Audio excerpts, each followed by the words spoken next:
So, there's a lot of buzz around this recently, especially around YouTube and the Star Wars fan base. And I'm sorry. I have to be this person. I always am this person, and it pisses everybody off, but I just have to be the buzzkill, at least a little bit.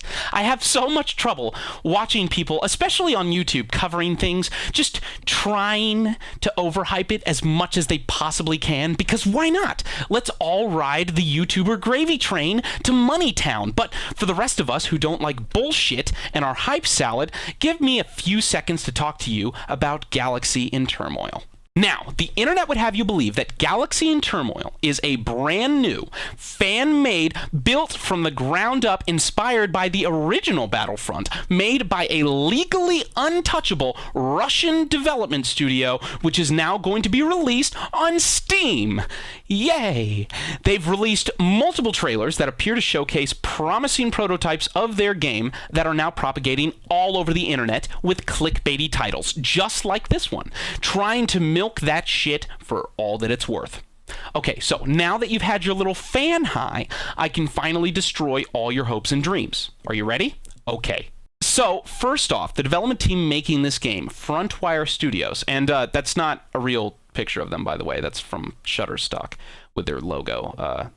I don't know why you think every game development team in the world is composed of attractive white people, but anyways, everyone would have you believe that Frontwire Studios built everything you see here from the ground up. Okay, well, that's not true, like, at all. In all of the official trailers and teasers released and covered on YouTube of this game, they are composed almost entirely of content Frontwire Studios didn't even make. And no, I'm not talking about like, oh, they don't own the license or the copyright to make a Star Wars game. I'm saying that Frontwire literally didn't make the models and content in these trailers. Do you want to know where it came from? Free Radical. Yes, no, Free Radical. I don't know if you remember, but an unfinished copy of Free Radical's Battlefront 3 was leaked years ago on 4chan and Reddit. Don't believe me? Okay, well, here's footage of it.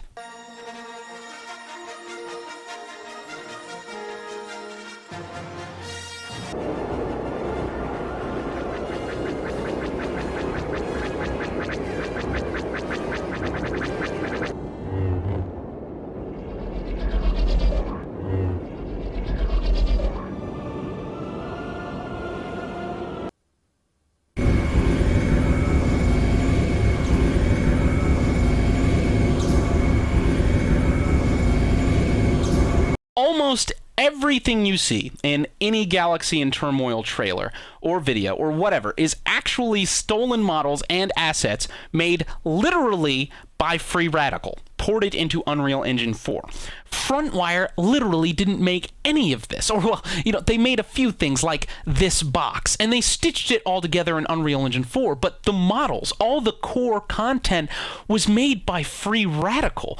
Frontwire didn't make it, which is hilarious, because now we're in this situation where not only are they breaching copyright, but they're breaching copyright with assets stolen from an official LucasArts studio via a leaked Battlefront game that was never even released, which is like, this has got to be some extra level of illegal that I can't even comprehend. And Frontwire has openly admitted this. Like, they know they're just taking leaked assets and piecing together a tiny Unreal Engine fangasm playground. These cruisers? Free Radical. This Jedi fighter? Free Radical. This clone trooper? Free Radical. Pretty much everything you see in this is Free Radical. Now, is that still super cool and fun? Absolutely. But to go around saying, oh my god, someone has just made Battlefront 3 is a little fucking overkill. Yeah?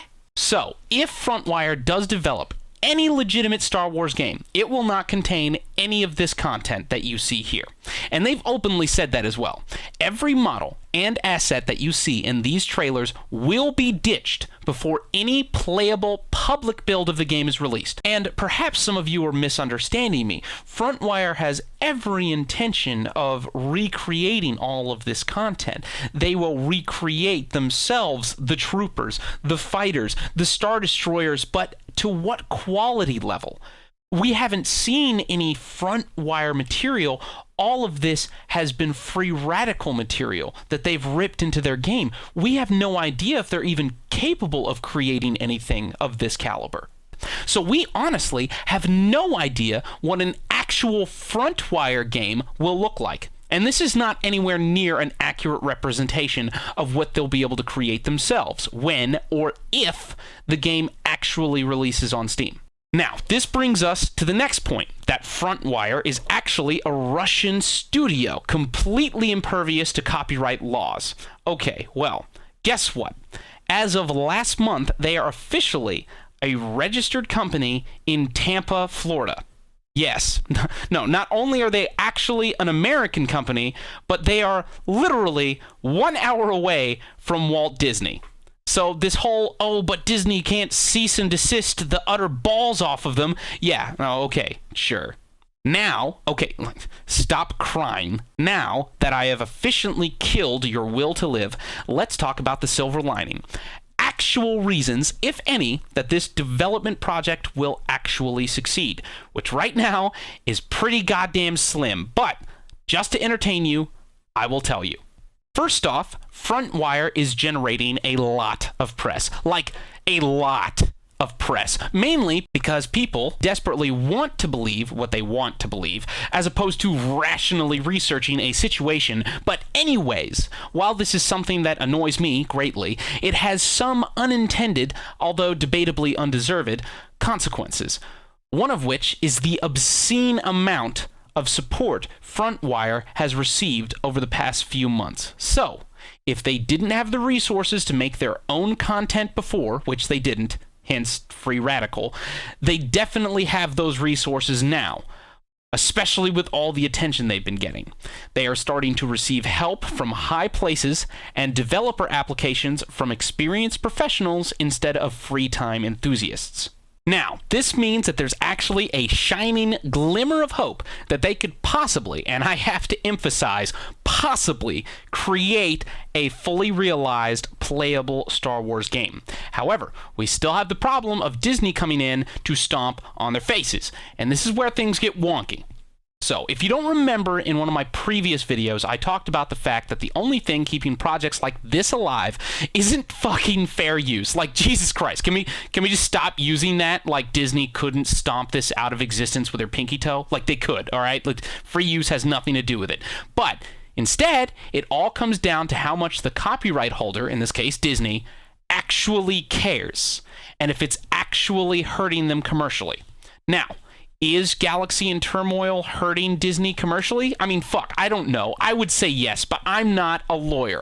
Possibly Disney feels differently, and that is what this is all riding off of. Not fair use. Like, let's just pitch that fair use pipe dream. It's, does Disney feel differently? And we just don't know. Other projects, like First Strike, Galactic Conquest, and other Star Wars mods, and even some games that haven't been released, have seemed to be relatively untouched by LucasArts in the past. But those were LucasArts days. We honestly haven't had enough time to see how Disney responds to fan-made mods and other creations. The only thing I am potentially worried about here is Steam releasing the game, which almost seems like a big fuck you to EA, but people forget that EA isn't actually the copyright holder here. They're just a sub-licensed company allowed by Disney, given the honor to make a Star Wars game. But they probably don't give a flying shit if someone else makes a Star Wars game or not. It's not like they ultimately have any say in it. They get their paycheck from Disney. That's none of their business. So ultimately, the biggest thing we have to take away from this is Disney's reaction to this project. Regardless of whether it actually becomes a playable game or not, this will show whether the new era of Star Wars copyright holders like Disney will be fan creation friendly or not. If they are, well then I think you could expect a lot more fan-made Star Wars games and mods start popping up everywhere. If not, well then you better start preparing your wallet, because that means Disney is ready to lock down and make the most of their recent major intellectual property purchase. And you have to keep in mind, this is a purchase. They bought it. They are interested in recuperating those costs. So, all in all, will Galaxy in Turmoil or Frontwire actually finish their game? Well, without Disney's intervention, maybe. With Disney's intervention, definitely not.